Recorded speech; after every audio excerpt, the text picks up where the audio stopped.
इस क्वेश्चन में क्या है, ये फॉर्मूला कहाँ से आया मैंने आपको अभी बताया, लाइक इसकी पूरी डेरिवेशन एंड ऑल।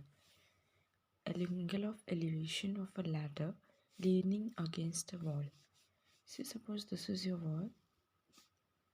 ये क्वेश्चन ना आता है तो इसी टाइप से आता है एग्जाम में, इसमें और कोई टाइप नहीं होती, तो इसलिए आपको टेंशन लेने की ज़रूरत नहीं है। And this will do your job. मैंने इतनी डिटेल इसलिए दी थी ताकि आपको कन्फ्यूजन ना हो कि अचानक कोई फॉर्मूला लिख दिया और क्वेश्चन उस पर कर दिए। ये कहाँ से आया अब आपको पता है, ये आप एक बार याद रखना। ये क्वेश्चन आया तो इसी तरह आएगा और आप ऐसे ही सॉल्व कर दोगे। ये इकलौती ऐसी टाइप है जिसमें आपको इस तरह चीज़ें याद रखनी है, बाकी इसमें कभी भी कुछ कॉम्प्लेक्स नहीं होता। लैंग्वेज डिकोड करके यू कैन ईजिली यूज़। ना हो सकता है कि मैं इन चीज़ों को यूज़ ना करूँ जो मैंने अभी आपको थोड़ी देर पहले समझाया था, लाइक दिस स्टफ, बिकॉज इससे थोड़ी कन्फ्यूजन क्रिएट होती है। बट कभी कभार ना क्वेश्चन बहुत सिंपल आ जाता है, तब ये यूज़ होगा। वरना आप एक बार ध्यान से देखना how I approach the language of question, मैं कैसे उसे डिकोड करती हूँ एंड देन कैसे सॉल्व करती हूँ। से सपोज इसमें कहता है ये वॉल है, लैडर इससे लगी हुई है ना, ऐसे leaning. Angle of elevation of a ladder leaning against a wall is 60। Angle of elevation मैंने आपको बताया था कि हमेशा बॉटम से टॉप पे बनता है, तो लैडर से वॉल पे बनने वाला एंगल ऑफ एलिवेशन यही होगा, 60 डिग्री। Now it says if the ladder is taken away from the wall which is covered by the ladder is reduce to 2 metre. मतलब लैडर को दीवार से दूर ले जाया जाता है, मतलब इसी डायरेक्शन में।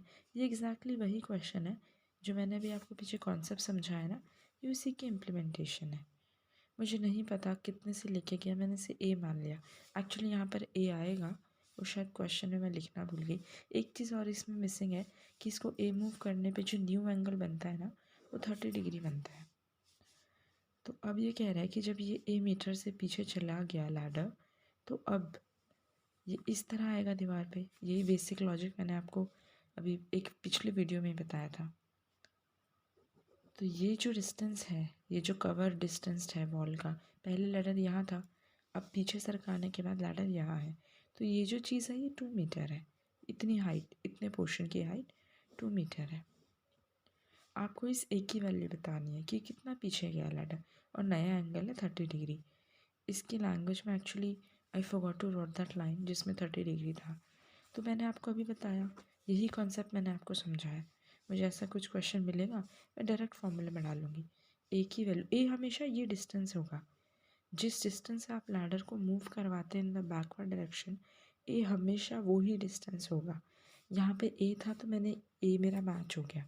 इनकेस यहाँ पे एक्स वाई जेड कुछ भी है, तो ये बात आपको अंडरस्टूड होगी कि इस डिस्टेंस को ही यहाँ पर ए बोला जाता है। ये बी यहाँ पे वो डिस्टेंस है जो रिड्यूस हो जाता है वॉल का लैडर के टच करने से। Alpha and beta are those 2 angles जो एंगल ऑफ एलिवेशन बनते हैं लैडर से। तो इस फॉर्मूले से आप ए बी को लेके कंफ्यूज मत होना। इस फॉर्मूले में दोबारा बता देती हूँ, इस फॉर्मूले में ए वो डिस्टेंस है जो लैडर मूव करता है इन बैकवर्ड, जो यूजुअली आपसे पूछा जाता है। बी वो डिस्टेंस है जो वॉल में डिफरेंस आता है लैडर के टच करने पे, जैसे यहाँ पे 2 मीटर कम हो गया। अल्फ़ा और बीटा वो 2 एंगल्स हैं जो एंगल ऑफ एलिवेशन लैडर बनाता है वॉल से। तो अगर मैं इसमें वैल्यू डालूँ, ए मुझे पूछा है, बी मेरे पास है 2, 10, अल्फ़ा कितना है 60, बीटा यानी कि जो नया एंगल है वो है 30 डिवाइड बाई 2, ये होता है 90। तो ए की वैल्यू आएगी 2, 10, 90, ये 90 होता है ना 60 + 30, तो 90/2 हो गया 45। 10 45 होता है 1, तो ए की वैल्यू आ गई 2 मीटर। अच्छा, आपने एक चीज़ नोटिस की है, जितना डिस्टेंस रिड्यूस हुआ ए की वैल्यू भी 2 ही आई है। तो 90% केसेस में ना, जब एंगल 60 और 30 गिवन होंगे, मार्क माई वर्ड्स, सिर्फ 60 और 30 के केस में जो मूव करेगा ना लैडर, वो हमेशा इस रिड्यूस डिस्टेंस के बराबर है। अगर आपको क्वेश्चन में अल्फ़ा बीटा के एंगल 60 और 30 मिलते हैं, और तो जो रिड्यूस्ड वाला डिस्टेंस है वही आपका एक ही वैल्यू होती है। फिर इसको आप रट्टा मत मारना, ये मैं आपको बता रही हूँ। 60-30 में ये वैल्यू हमेशा यही होती है। It's just a shortcut if you want to remember, वरना इस फॉर्मूले से आप गलत नहीं करोगे। ये भी एक्चुअली कोई फॉर्मूला नहीं है, मैंने पूरा डेराइव किया। मैं यहाँ पे भी इसको एक्स और वाई लेके सॉल्व करती तो भी अल्टीमेटली मेरा यही कंक्लूजन आता। तो मैंने ये एक प्रिमिटिव बना के छोड़ दिया कि जब भी ऐसी बात आएगी, दो एंगल्स होंगे, एक डिस्टेंस यहाँ का होगा, एक रिड्यूस डिस्टेंस यहाँ का होगा लैडर के केस में, क्योंकि लैडर की लेंथ तो हमेशा सेम रहेगी है ना, एल। तो ये फॉर्मूला लगा के आप अपनी वैल्यू निकाल सकते हो। जैसे इस केस में 2 आ गई।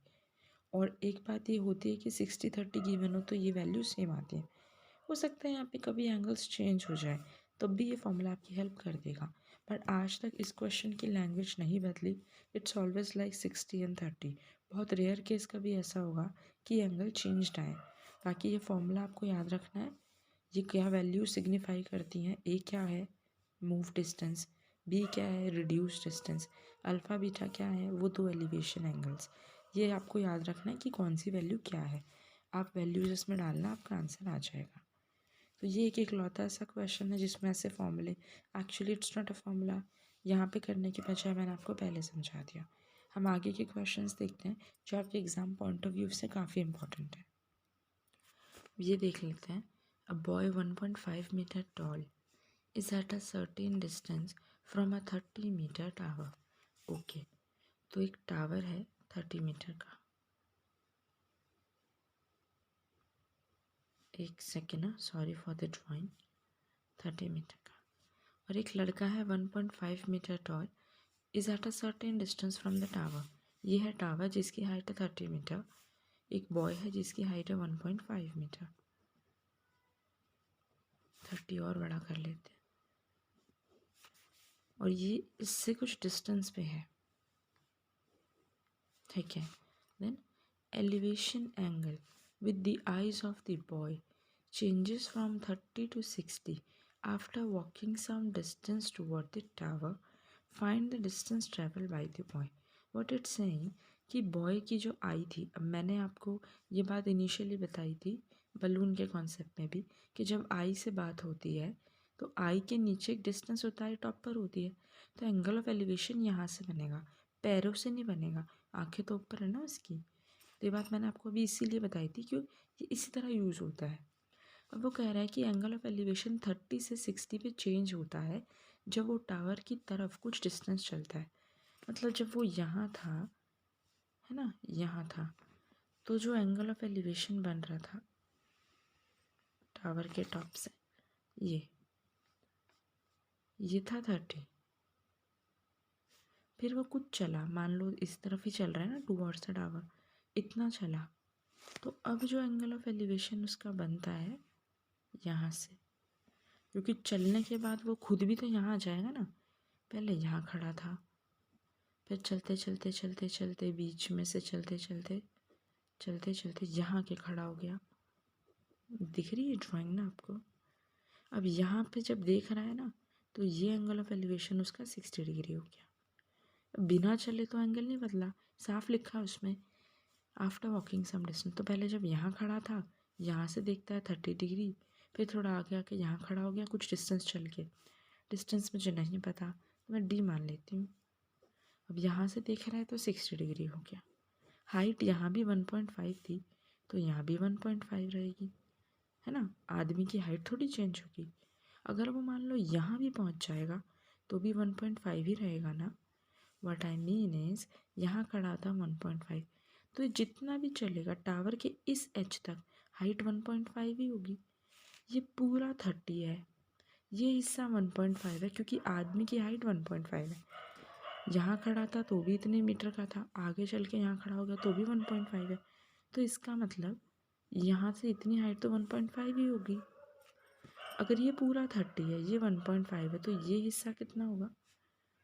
28.5।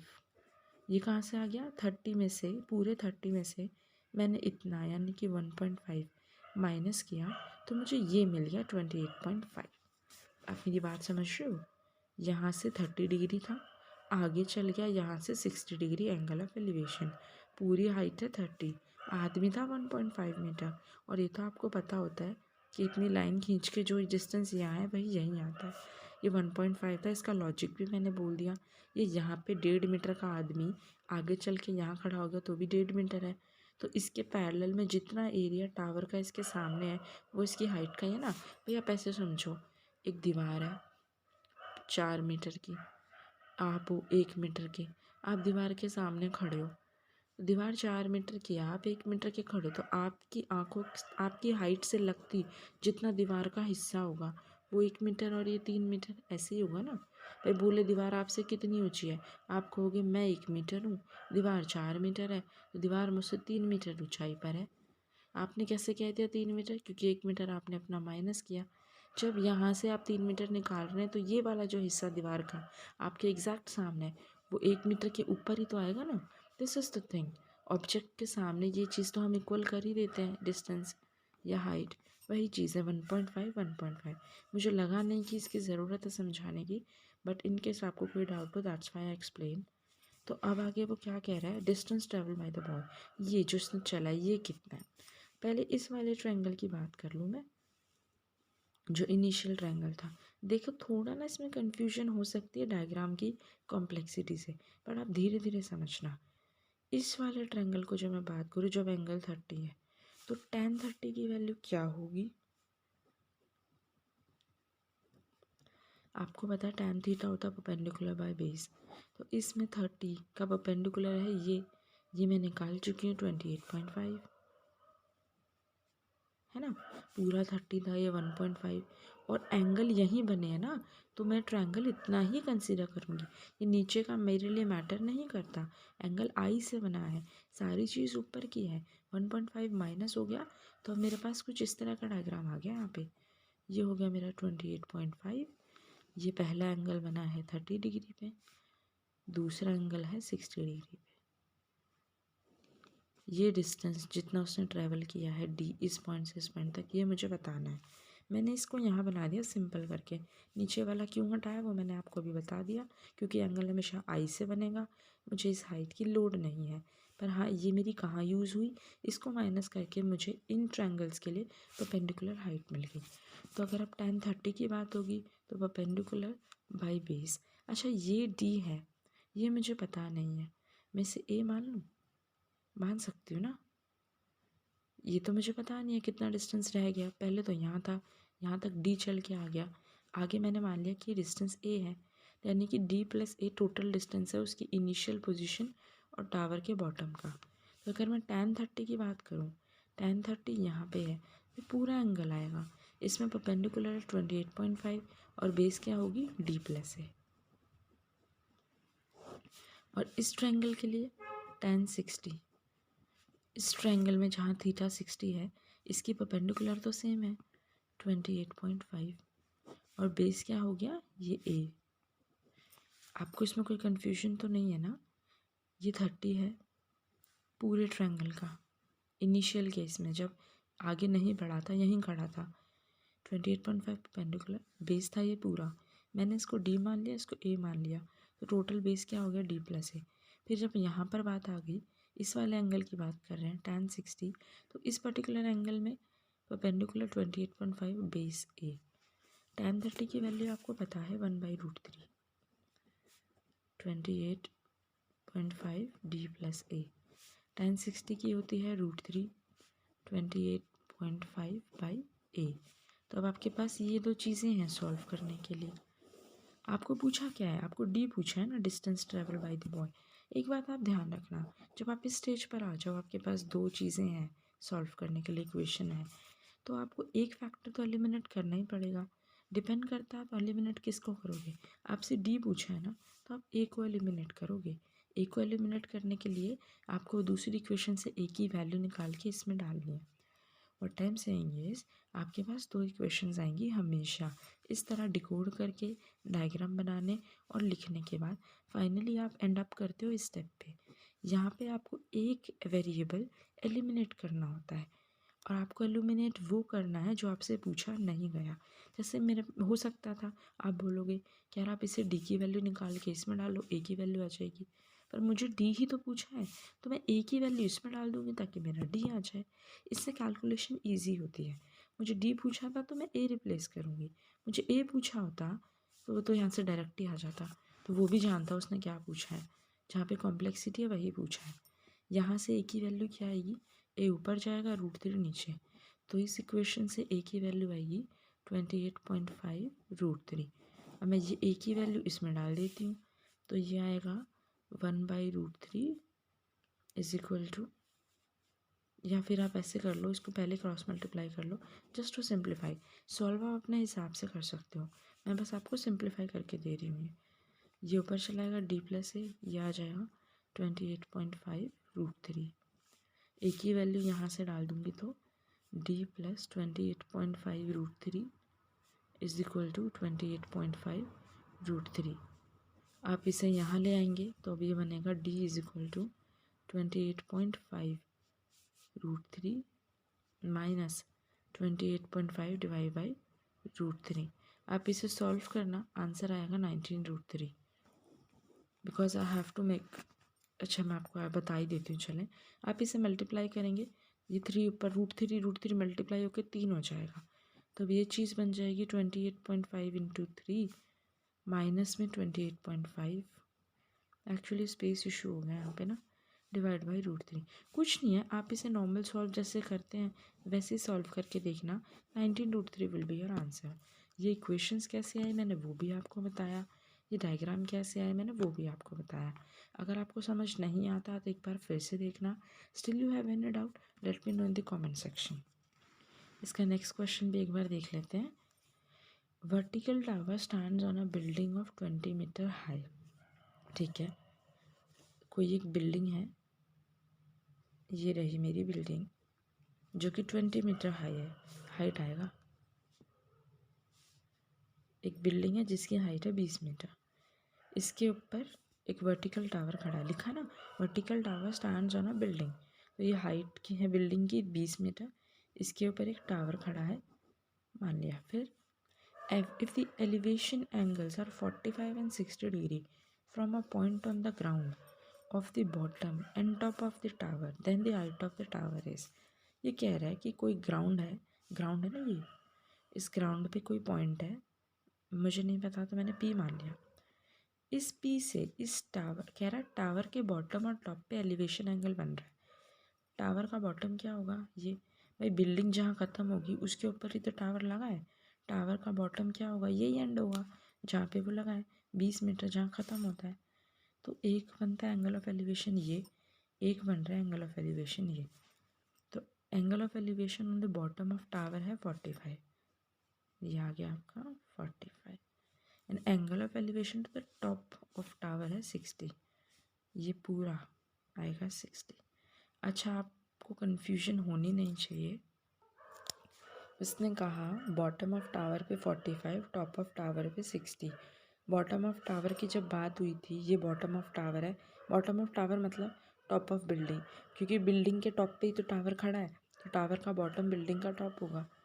ये एंगल ऐसे मैं अलग अलग इसलिए बनाती हूँ ताकि आपको कन्फ्यूजन ना हो। ये 45, फिर जब इसी बिल्डिंग पे जो टावर है तो टावर के टॉप से जो एंगल बना ये बना 60। तो अगर मैं इन दो फिगर्स को मिला दूँ, इसको इसमें डाल दूँ, तो ये ऐसे ही तो आएगा, और ये वाला 45 छोटा वाला 60। और आप इसको ऐसे समझो, आपको याद है स्कूल में एक प्रोटेक्टर होता था डी, जिसको हम बोलते थे, जिससे हम एंगल्स वगैरह बनाते थे, तो स्केल होता था 0 से 180 तक का, यहाँ से 0, 10, 20 ऐसे बढ़ते बढ़ते यहाँ 90 एंड 180। तो अगर मैं आपको 45 लोकेट करने को बोलूँगी तो वो ऐसे बनेगा, 60 ऐसे बनेगा, 90 यहाँ आता है, फिर बढ़ते बढ़ते 180। व्हाट आई मीन टू से इज ये जो 45 है इसका एरिया इतना है, और ये जो हम 60 बनाते थे इसका एरिया इतना है, तो 60 का एरिया हमेशा 45 डिग्री से ज़्यादा होगा ना। 60 degree would always cover a more area 45 degree से। 45 छोटा ही बनेगा, 60 बड़ा बनेगा। ये मैंने इसलिए बोला ताकि आप पेपर में कभी गड़बड़ ना करो। बाकी अगर आप लैंग्वेज डिकोड कर पा रहे हो मेरे साथ साथ जैसे मैं वीडियो में बता रही हूँ, तो मुझे लगता नहीं है कोई गुंजाइश है गलती की। वही यहाँ से जो एंगल बना 45 ये था, टॉप से जो बना तो पूरा बना 60 डिग्री। और याद करने का दूसरा तरीका ये है समझने का कि 45 डिग्री का एरिया कम ही होगा, 60 डिग्री का एरिया ज़्यादा ही होगा, क्योंकि जब हम प्रोजेक्टर पे उसको करते थे प्रोटेक्टर पे तो भी ऐसे ही होता था, 45 कम होता था, 60 ज़्यादा होता था, है ना। अब ये तो 20 है, ये हाइट ऑफ टावर मुझसे पूछी, मैंने इसको h मान लिया। ये डिस्टेंस मुझे पता नहीं है, मैंने a मान लिया से सपोज। अब मैं क्या कर सकती हूँ इसके साथ, पहले 45 देख लेते हैं। मैंने आपको वीडियो के स्टार्ट में बताया था मैक्सिमम आप 10 पर ही किया करो, क्योंकि ये 10 पर ही घूमता है चैप्टर। आपको अगर थोड़ा बहुत स्कूल टाइम से अपना याद होगा ना, तो आपने भी ये इसी तरह किए होंगे। बाकी मुझे दिख जाता है कि यार बेस से ईजिली होगा ये हमेशा, क्योंकि हमें 10 की वैल्यू सॉर्टेड रहती हैं। लोग इसको साइन कॉस लेके भी करते हैं, but I prefer doing it with 10। 1045 क्या है, 1045 इज दिस एंगल, इतना सा वाला, इसका परपेंडिकुलर है 20, बेस तो ए ही है। और अगर मैं 1060 ले लूँ, ये बड़ा वाला एंगल, तो इसका परपेंडिकुलर क्या है इस पूरे ट्रायंगल का, ये 20 + h। ये तो बेसिक ट्रिगो लगाई है मैंने, परपेंडिकुलर बाय बेस, और बेस यहाँ पर भी ए है। अब फिर से मेरे पास क्या है 1045, यानी कि 1 = 20/a। एक चीज़ मेरे पास क्या है, ये इसको मैं ऊपर लिख लेती हूँ। 1060 क्या होता है, √3, √3 = 20 + h/a। फिर से मेरे पे दो इक्वेशन है, मुझे h की वैल्यू चाहिए, तो मैं a एलिमिनेट करूँगी, जैसे मैंने ऊपर बताया। a कैसे एलिमिनेट करूँगी, यहाँ से a की वैल्यू निकल के आती है, a = 20, तो मैं a की 20 इसमें डाल दूँगी, मेरा h आ जाएगा। अगर मैं इसको मैं ऐसे लिख दूँ 20 + h/20, 20 मैंने यहाँ डाल दिया, तो इससे मेरा h क्या आता है, ये जाएगा ऊपर 20√3, ये 20 इधर आ जाएगा माइनस, और अगर मैं 20 कॉमन ले लूँ तो अंदर ब्रैकेट में बचेगा √3 - 1, यही मेरी h की वैल्यू है। नेक्स्ट क्वेश्चन देख लेते हैं। 2 poles of equal heights are standing opposite to each other on either side of the road which is 80 metre wide। क्या मतलब है इस बात का, एक रोड है, यहाँ से मान लेते हैं 80 मीटर वाइड, इसके दोनों तरफ इक्वल हाइट्स के पोल हैं, मतलब ये दो पोल्स हैं, इन दोनों की हाइट सेम है, तो मैं h मान लेती हूँ। नेक्स्ट वो कह रहा है from a point between them on road the angle of elevation of the top of the poles are 60 and 30। मतलब from a point between them on road, इन दोनों के बीच में कोई पॉइंट है on road, say suppose this point, इस पॉइंट से इन दोनों पोल्स के टॉप पे एंगल ऑफ एलिवेशन है 60 and 30। मैंने बताया था एंगल ऑफ एलिवेशन बॉटम से टॉप पे बनता है, तो इस पॉइंट से एंगल ऑफ एलिवेशन ये बना है 60, और इसी पॉइंट से इस वाले पोल के लिए जो एंगल ऑफ एलिवेशन है ये बन गया 30।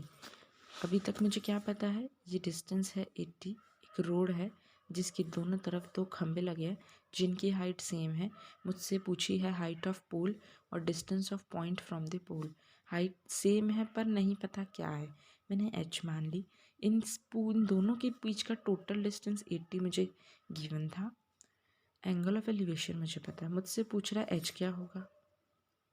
नेक्स्ट कह रहा है distance of point from the pole, यानी कि इस पॉइंट से ये डिस्टेंस और ये डिस्टेंस कितना कितना होगा।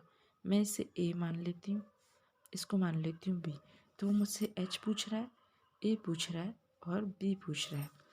ठीक है, क्या प्रॉब्लम है, कर लेते हैं।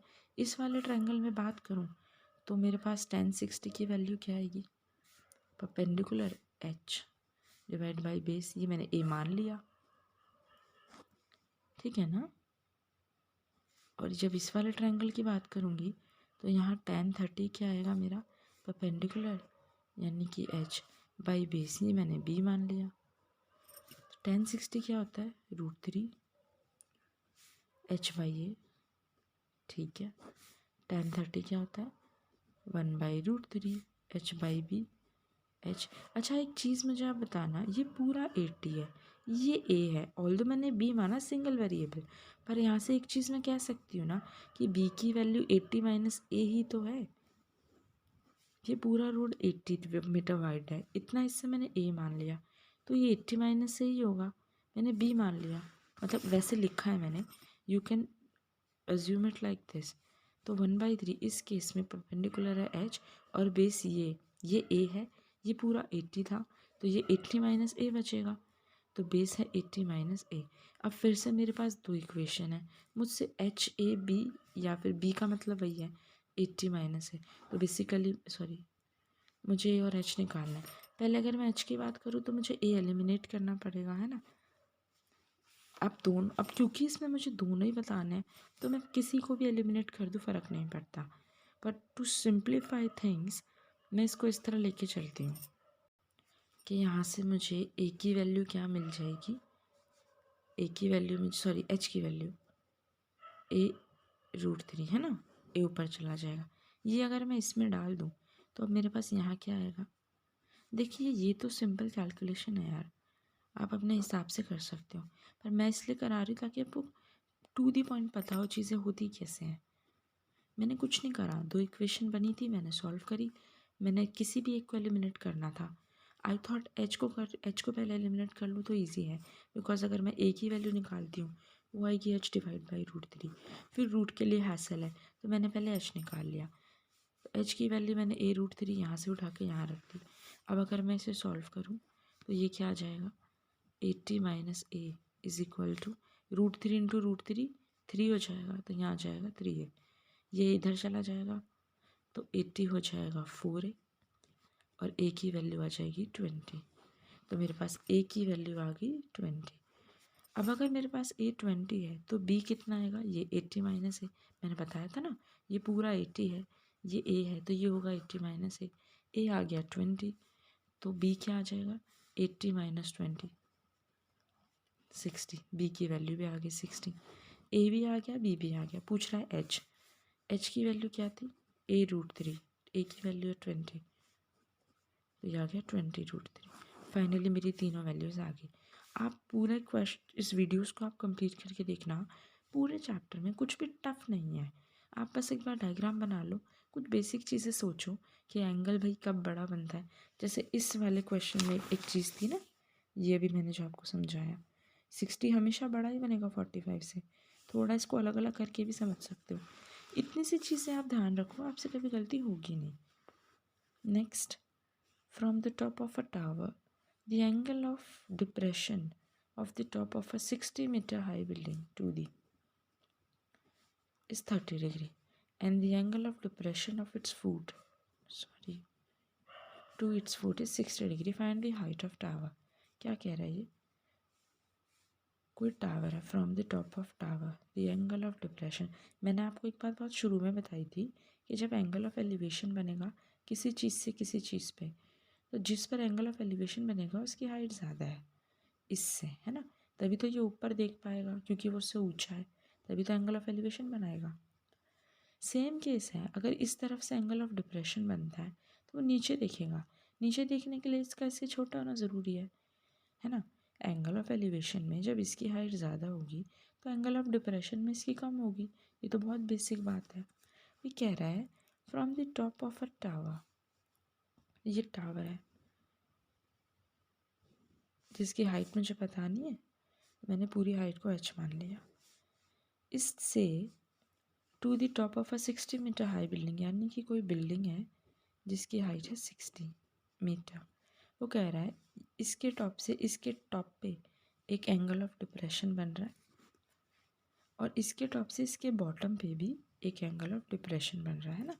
Angle of depression to the top of a 60 metre high building is 30, यानी कि ये, अच्छा मैंने आपको बोला था ना एंगल ऑफ डिप्रेशन हमेशा यहीं बनता है, ये है 30 और जब ये नीचे बनाएगा तो ये पूरा हो जाएगा 60।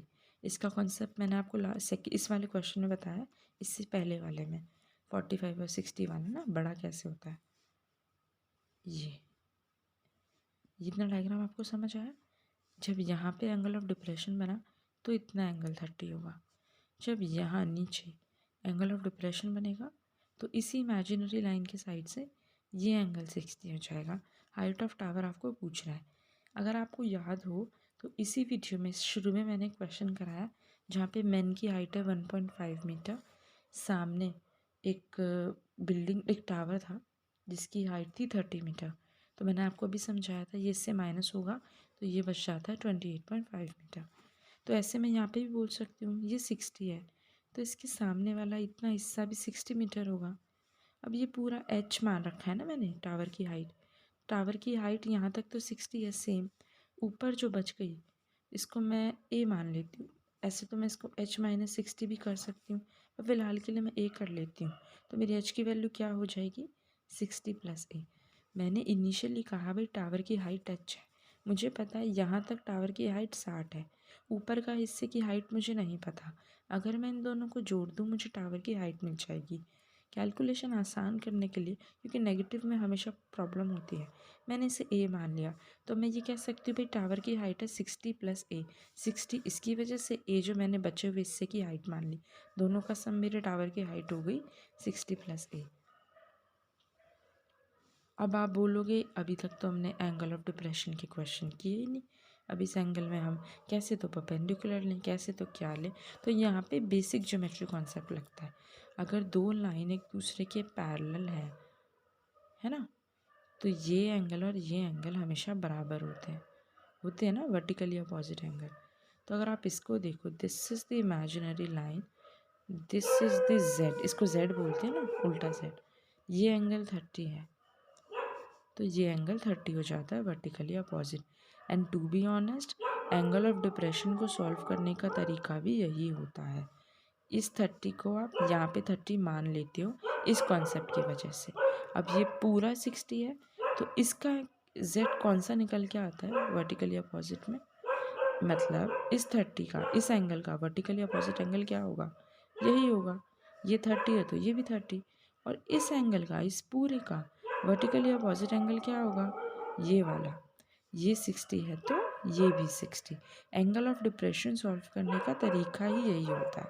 वर्टिकल एंगल्स इक्वल की वजह से इस एंगल को यहाँ लिख लिया जाता है, इसको यहाँ। मैंने कौन सी वैल्यूज उठाई वो भी मैंने बताया है। इतना सा हिस्सा 30 है with in this area, so this is 30, और ये पूरे में this is 60, so this is 60। तो अब मेरे पास डायग्राम, अगर मैं इसको सिंप्लीफाई करके लिखूँ तो ये कुछ ऐसा नहीं बन गया,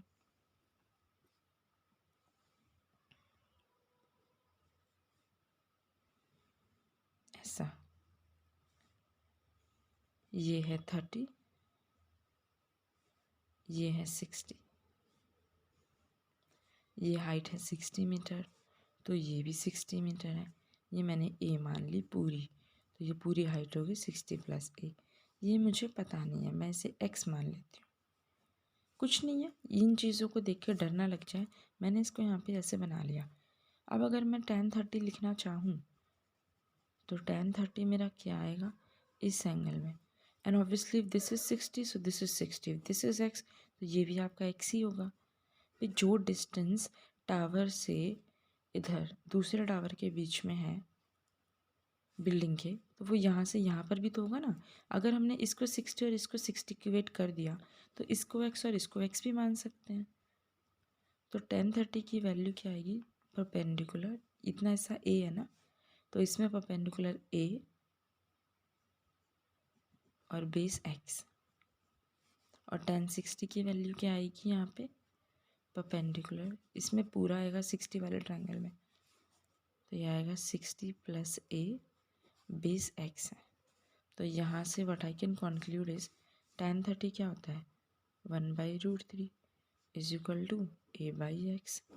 और यहाँ से मैं क्या लिख सकती हूँ, tan 60 क्या होता है, √3 क्या है, 60 प्लस a, ये है ना, डिवाइड बाई x। फिर से मेरे पास दो इक्वेशन आ गई, मुझे x और a में से कोई एक एलिमिनेट करना है। और जैसे मैंने आपको पहले बताया, मुझसे क्या पूछा, हाइट ऑफ टावर क्या है, 60 प्लस a, मतलब मुझे a चाहिए जिससे मैं 60 ऐड करूँगी तो पूरी हाइट आएगी। a के लिए मुझे x एलिमिनेट करना है, तो मैं यहाँ से x की वैल्यू निकाल लूँगी। x की वैल्यू यहाँ से मुझे क्या आएगी, a√3 है ना, x ऊपर जाएगा, √3 यहाँ, a√3 मैं इसमें डाल दूँगी, तो अब ये बनेगा √3 is equal to this one, 60 plus a upon x है a√3। ये √3 ऊपर जाएगा, इंटू √3 इंटू √3 3, तो ये बन जाएगा 3a। इधर है 60 प्लस a इधर जाके माइनस, तो ये हो जाएगा 2a इज इक्वल टू 60। तो a की वैल्यू यहाँ से आ जाएगी मेरे पास 30। अब ए की वैल्यू 30 है, पूछ रहा था हाइट ऑफ टावर जो कि थी 60 + a, तो 60 + 30 क्या हो जाएगा मेरा 90। आपको इसमें अगर कन्फ्यूजन लगे तो मैं आपको दोबारा बताती हूँ। ये था एक बड़ा सा टावर, ये थी छोटी सी 60 मीटर की बिल्डिंग। इस टावर के टॉप से बिल्डिंग के टॉप पर बना एंगल ऑफ डिप्रेशन 30 डिग्री का। इस टावर के टॉप से बिल्डिंग के बॉटम पे बना एंगल ऑफ डिप्रेशन 60 डिग्री का। मैंने आपको बताया था एंगल ऑफ डिप्रेशन इस इमेजिनरी लाइन के साथ बनता है। सो दिस इज़ 30, जब तक यहाँ बात थी। फिर जब एंगल ऑफ डिप्रेशन यहाँ बना तो इस इमेजिनरी लाइन से इस पूरी लाइन को कवर करके 60 डिग्री बना। फिर मैंने कहा वर्टिकल एंगल्स हमेशा इक्वल होते हैं, ये लाइन पैरेलल ही है, सारी पैरेलल है ना, तो ये इसका वर्टिकल एंगल ये बनेगा ऐसे जेड पे, और इस पूरे का वर्टिकल एंगल ये बनेगा। ये 60 है तो ये 60 था, ये 30 था तो ये 30 हो गया। मैंने इसको सिंप्लीफाई करने के लिए यहाँ लिख लिया। इस एंगल में 30 डिग्री है तो tan 30 है, ये वाला perpendicular A x base same लिया है, और इस वाले में परपेंडिकुलर था 60 + a, बेस है एक्स। मैंने tan 30 tan 60 की वैल्यू लिखी, मेरे पास इक्वेशन आई। क्योंकि मुझे a चाहिए इस पूरे के लिए, मैंने x को एलिमिनेट किया, मैंने इससे x की वैल्यू निकाली, वो वैल्यू मैंने इसमें रखी, एंड फाइनली मुझे a 30 मिल गया। अब a 30 मिल गया तो 60 + a 90, वही थी मेरी height of tower. Next question है angle of elevation from a point on the ground to the top of a tower is theta. ठीक है, ये ग्राउंड पे कोई पॉइंट है, ये है एक टावर, तो इस पॉइंट से इस टावर के टॉप पे एक एंगल ऑफ एलिवेशन बन रहा है थीटा, ये इनके बीच का डिस्टेंस होगा। फिर कह रहा है after walking 240 metre towards the tower, मतलब इस पॉइंट से जब वो टावर की तरफ चलना शुरू करता है 240 मीटर, तो मान लो कहीं पहुंच जाता है 240 मीटर चलने के बाद, ये डिस्टेंस 240 है, अब वो यहाँ आ गया, तो अब angle of elevation becomes alpha, मतलब अब जब यहाँ से ऊपर देखेगा ऐसे, तो ये अब बन गया अल्फ़ा। आपको पूछ रहा हाइट ऑफ टावर यानी कि दिस पार्ट, मैंने एच मान लिया, एच मुझे पता नहीं है, tan थीटा और tan अल्फ़ा को बोल रहा है। ठीक है, tan थीटा क्या होगा, परपेंडिकुलर तो एच है, बेस क्या होगा ये पूरा, सिंस आई डोंट नो ये क्या है, मैं इसे ए मान लेती हूँ, तो ये हो गया है ना, इतना भी 240 चल के यहाँ खड़ा हो गया, यहाँ से देख रहा है अल्फ़ा हो गया, ये मुझे पता नहीं, मैंने ए मान लिया। थीटा मतलब ये पूरा, परपेंडिकुलर है एच, बेस हो गया 240 + a, और अल्फ़ा की बात करूँ तो tan अल्फ़ा क्या होगा, परपेंडिकुलर एच बेस, और इस ट्रायंगल में अल्फ़ा तो उतने में है ना, इसका बेस है a। अब या तो आप इसको डायरेक्ट सॉल्व करो वरना आप वैल्यू डाल लो, थीटा 5/12 ऐसे ना, tan थीटा की वैल्यू है 5/12, तो इस tan थीटा की जगह मैं 5/12 लिख दूंगी, h/240 + a, और tan अल्फ़ा की वैल्यू है 3/4, तो मैं इसको लिखूंगी 3/4 = h/a। फिर से दो इक्वेशन आ गई, h पूछ रहा है तो a को एलिमिनेट करूँगी, a एलिमिनेट करने के लिए इससे वैल्यू निकालनी है, इससे a की वैल्यू क्या आएगी 4h/3, और यहाँ से मैं थोड़ा सा और सॉल्व कर लूँ तो इक्वेशन को सिंप्लीफाई करने के लिए, तो ये ऐसे आ जाता है ना, क्रॉस मल्टीप्लाई 12h। अब मुझे एक ही वैल्यू इसमें रखनी है, तो ये मैं ऐसे रख सकती हूँ, पहले अंदर मल्टीप्लाई कर लेते हैं, 1200 + 5a है ना, अंदर अंदर 5a को a की जगह मैं लिख देती हूँ डायरेक्ट, 4h/3 = 12h। इसको आप सॉल्व करके मुझे बताना आपका आंसर क्या है, बिकॉज बेसिक कैलकुलेशन है, की आइडिया क्या था क्वेश्चन का वो मैंने आपको बता दिया। अगला देखते हैं, the angle of elevation from a point on ground to the top of tower is theta. Same question है ना, पॉइंट ऑन ग्राउंड, ये है कोई टावर, इसके टॉप पे एंगल ऑफ एलिवेशन है थीटा, कह रहा after walking towards the tower the angle of elevation becomes alpha, मतलब कुछ डिस्टेंस चल के यहाँ रुका, जैसे पिछले केस में तो ये 240 था, यहाँ आपको पता नहीं है, और अब एंगल बन गया अल्फ़ा। फिर से आपसे हाइट ही पूछी है, इसमें और इसमें क्या फ़र्क है, थीटा और अल्फ़ा की वैल्यू नहीं पता और इस डिस्टेंस का भी नहीं पता, मैंने इसको डी मान लिया। तो यहाँ पे भी अगर मैं आपको सॉल्व करके दिखा दूँ, बेसिकली ये कॉन्सेप्ट है, वो इम्प्लीमेंटेशन है, तब भी या तो इसको ए मान लेते हैं, डी प्लस ए, और tan अल्फ़ा आ गया आपका h बाई ए। सेम चीज़ है जैसे ऊपर की थी मैंने, हाइट ऑफ टावर मुझसे h पूछी है, तो h के टर्म्स में मुझे इसे सॉल्व करना पड़ेगा। ये कंसेप्चुअल क्वेश्चन है, ऐसा आना मुश्किल है, स्टिल आएगा ना, तो आपको जो ऑप्शंस गिवन होंगे उसमें कुछ रिलेशंस होंगे, आपको इन्हें सॉल्व करना है, and then you will be getting your answer. आप इसे सॉल्व करोगे तो आपको h की रिलेटिव वैल्यू मिलेगी। जैसे इसमें यहाँ से h की वैल्यू क्या आएगी, a की, सॉरी, एलिमिनेशन की अगर मैं बात करूँ, a आएगा आपका h अपॉन tan अल्फ़ा, ये आप इसमें डालेंगे तो अब ये चीज़ बन जाएगी tan थीटा। सी ऐसे क्वेश्चन आएंगे नहीं, मैंने वो क्वेश्चन पहले क्यों करवाया, ताकि आपका कॉन्सेप्ट क्लियर हो कि इसमें किस तरह चीज़ें होंगी। ऐसा जब भी आएगा तो आपको h का रिलेशन होगा।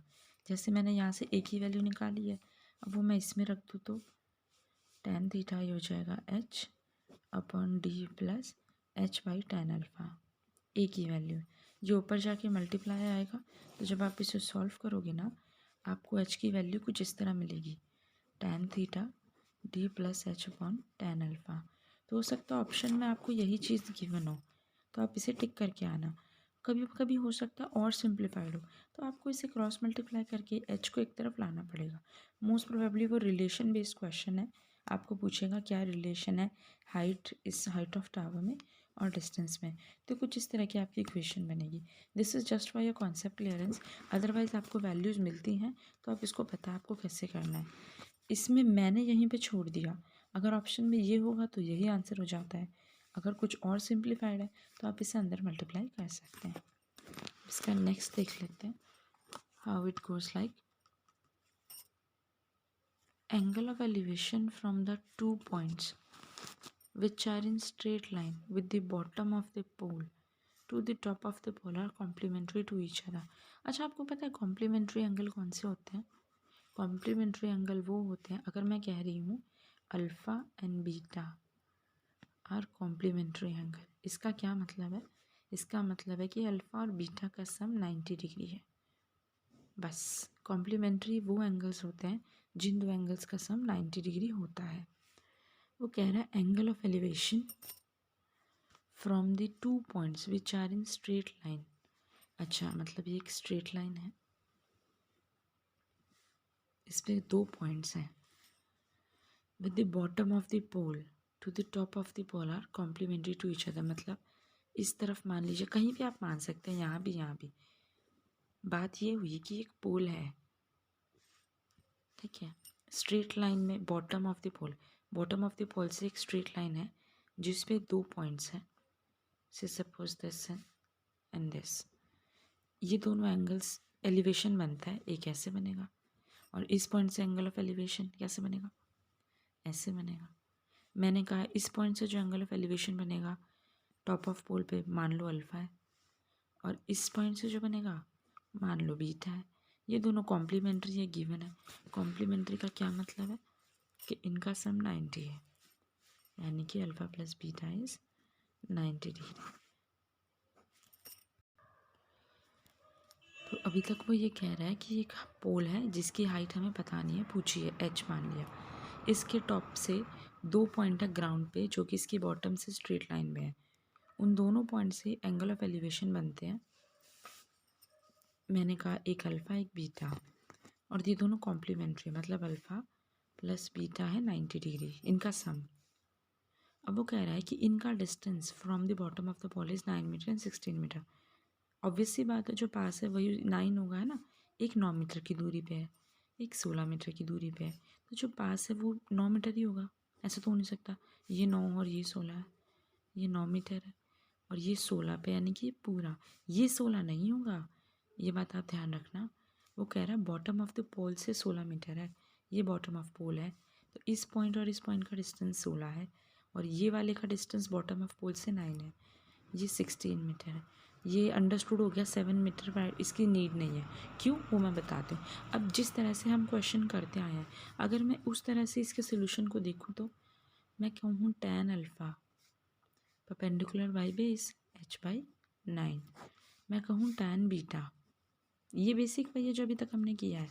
मैं बोलूँगी है परपेंडिकुलर एच बाई बेस यानी कि 16। अब ये tan अल्फ़ा है, tan बीटा है, क्योंकि अल्फ़ा और बीटा कॉम्प्लीमेंट्री हैं। इस क्वेश्चन की स्पेशल लाइन ही यही थी। इसका पता क्या मतलब है? If alpha plus beta is 90 degree, I can straight forward से कि alpha minus 90 minus alpha beta हो जाएगा, है ना। कुछ नहीं है, अल्फ़ा को मैं इधर भेज दूँ तो इससे मैं ये लिख सकती हूँ ना, भाई बीटा की वैल्यू 90 माइनस अल्फ़ा हो जाएगी, या फिर अल्फ़ा की वैल्यू 90 माइनस बीटा हो जाएगी। कहने का मतलब अगर दो का सम 90 है तो एक 90 से दूसरे का डिफरेंस होगा। इधर this is also true and this is also true, है ना। तो आप किसी में भी इंटरचेंज कर लो। जैसे मैं इसको लिख दूँ tan अल्फ़ा h बाई 9, ये तो एज इट इज़ है। इसको मैं ऐसे लिख दूँ tan बीटा की वैल्यू क्या है 90 minus alpha, 90 minus alpha is equal to h by 16। अच्छा ये चीज़ आपने पढ़ी होगी, tan 90 माइनस थीटा क्या होता है? Cot theta. तो tan 90 माइनस अल्फ़ा क्या होगा? Cot alpha. और ये h बाई 16, और ये तो है ही tan alpha is h by 9। अब मेरे पास tan अल्फ़ा है, कॉट अल्फ़ा है। One thing we know is कि tan अल्फ़ा और कॉट अल्फ़ा का प्रोडक्ट 1 होता है।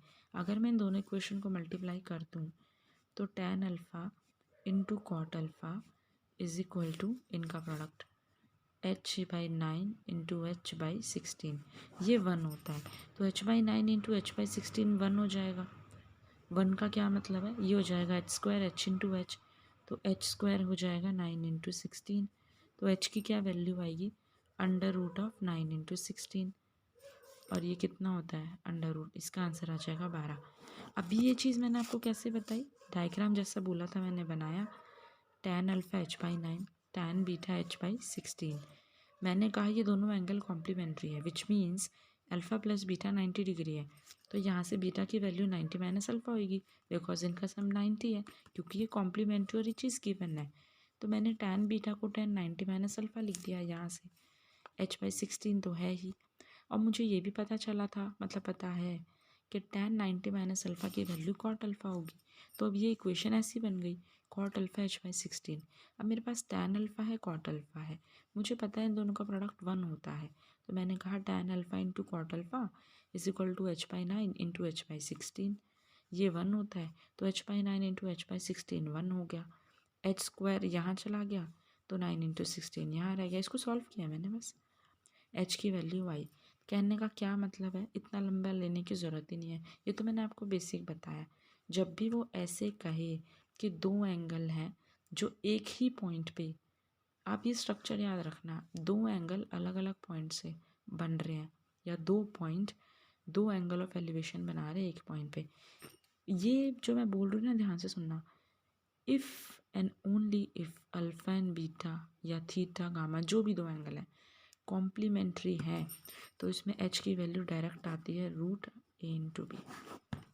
ख़त्म। a क्या है? पहले पॉइंट का डिस्टेंस बॉटम ऑफ पोल से। b क्या है? दूसरे पॉइंट का डिस्टेंस बॉटम ऑफ पोल से।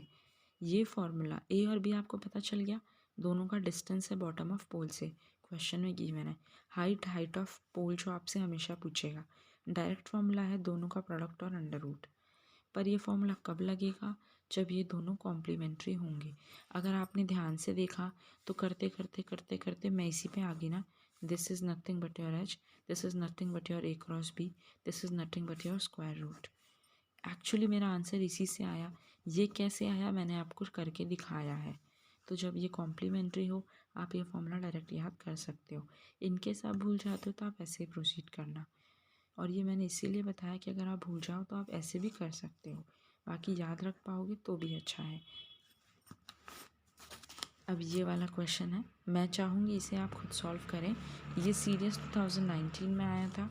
ये इसके 4 ऑप्शंस हैं। मैं आपको राइट आंसर बता रही हूँ, थर्ड है 2h square is equal to xy। But I would really appreciate it अगर ये आप खुद सॉल्व करते हैं। एग्जैक्ट सेम है, थोड़ा सा इसमें आपको ध्यान लगाना पड़ेगा। In case you are not able to solve this, still let me know. ये लास्ट टाइप है आपके हाइट एंड डिस्टेंस में shadow. What I mean is, वो कह रहा है एक लड़का खड़ा है, इसकी मान लो ये कोई इंसान खड़ा है या बिल्डिंग है, ये बिल्डिंग है, इसकी शैडो कहाँ बनती है? शैडो हमेशा ना बेस में बनती है। ये बिल्डिंग खड़ी है तो इसकी शैडो होगी ये आदमी खड़ा है, इसकी शैडो होगी ये पेड़ खड़ा है, इसकी शैडो होगी ये। अब देखो लॉजिक में मत घुस जाना कि ऊपर सूरज होगा, यहाँ बनेगी वहाँ बनेगी।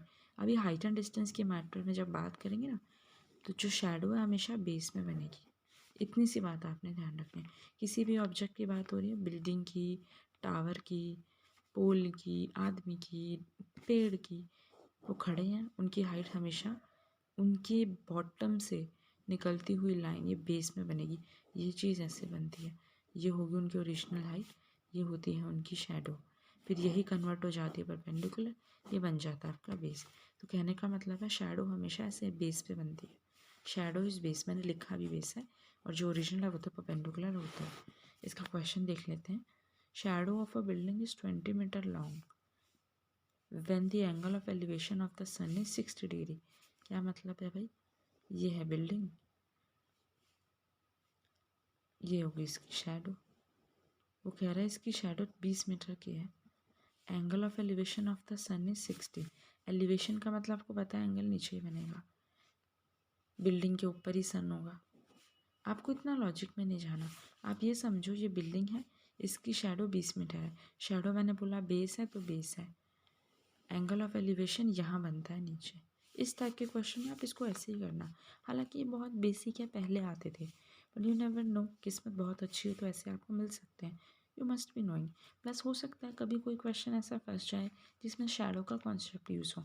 कई बार वो बोलता है भाई ऊपर बादल है, पानी की लेक है, ऊपर बादल है, इसकी शैडो बन रही है, तो यू मस्ट बी नोइंग कि शैडो बेस में बनती है, पानी के केस में शैडो नीचे बनती है।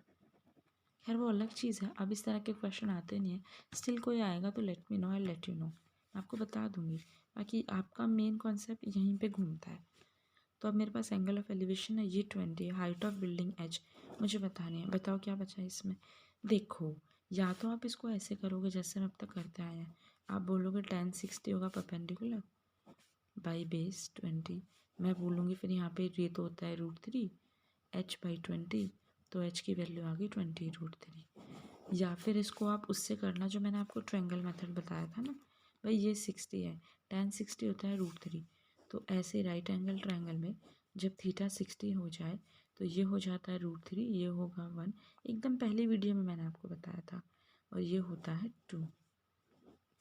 तो अब 1 बराबर 20 है, आपसे √3 पूछा है, तो 1 बराबर 20 है, तो √3 कितना होगा? 20√3। ये कॉन्सेप्ट्स ऐसे क्वेश्चंस में लगते हैं। आपको अगर पुरानी वीडियो याद है तो ये मैंने समझाया था, आप एक बार उसको देख लेना, वरना ये आपका बेसिक है। Now see, if a vertical pole 6 metre high has a shadow of length this metre, find the elevation of sun. अच्छा, जब भी शैडो की बात होगी ना, एलिवेशन एंगल सन के रिस्पेक्ट में ही पूछता है वो, क्योंकि छाया जो है, शैडो जो है, वो तो सन की वजह से ही आती है ना, या लाइट की वजह से, सन बोल रहा है। तो कह रहा है एक वर्टिकल पोल है जिसकी हाइट है 6 मीटर, ये है एक वर्टिकल पोल, इसकी हाइट है 6 metre, has a shadow of length 2√3, यानी कि ये इसकी शैडो है और इसकी लेंथ है 2√3। तो इनका ये जो कनेक्टिंग पॉइंट इसे एंगल है, ये जो बनेगा angle of elevation, as I said, ये थीटा है। आपको बताना है थीटा की क्या वैल्यू है, आप लिख लो tan theta perpendicular by base 2√3, ये हो गया 3√3। आप इसे रेशनलाइज कर लें तो ये क्या आएगा, 3√3/3, 3 से 3 कट गया, यानी कि tan थीटा की वैल्यू आ गई √3। आपको पता है tan थीटा √3 कब होता है? 60 पे, तो थीटा की वैल्यू आ गई 60 degree. This is the last question of your chapter. A ladder leaning against a wall makes an angle of 45 degree. ये आ गई वॉल। शुरुआत मैंने इसी से की थी ना, ख़त्म भी हम इसी पे करेंगे। Makes an angle of 45 degree with the ground. ठीक है, ये खड़ी होगी सीढ़ी। वो कह रहा है ये जो लैडर है ना, ग्राउंड के साथ एंगल बनाती है 45 डिग्री का। Next, the foot of the ladder is 3 metre from the wall, यानी कि ये ये फुट ऑफ द लैडर है, ये वॉल से 3 मीटर की दूरी पे है। समझ रहे हो आप? ये वॉल थी, इसके साथ एक सीढ़ी खड़ी है लैडर, जो ग्राउंड के साथ 45 डिग्री का एंगल बना रही है। ग्राउंड के साथ है तो यहीं पे बनेगा। और इस लैडर के फुट की दूरी वॉल से 3 मीटर है, यानी कि ये डिस्टेंस 3 मीटर है। आपको बोल रहा है लेंथ ऑफ लैडर ये L मान लिया। आपको हाइपोटेन्यूज पूछ रहा है, बेस आपको पता है, तो आपको वो चीज़ याद होगी जो मैंने शुरू में बताई थी। आपको हाइपोटेन्यूज पूछ रहा है, बेस आपको पता है, ये क्या लगता है, ये कॉस लगता है, यानी कि cos 45 क्या होगा, बेस बाई एच, यानी कि 3/L। cos 45 की वैल्यू डालो, L की वैल्यू निकाल लो।